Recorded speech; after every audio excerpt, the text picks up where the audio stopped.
famous Cape Cobra, who's detected the pups.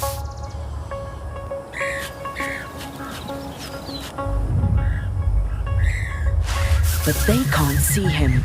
He's too low to the ground and the same color as the sand.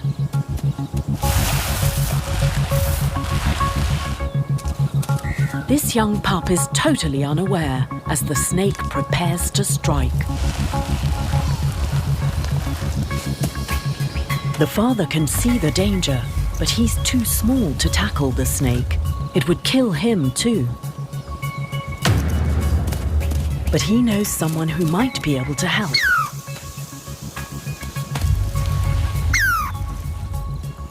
The squirrel's desperate cries are a call to arms for his housemate, the yellow mongoose.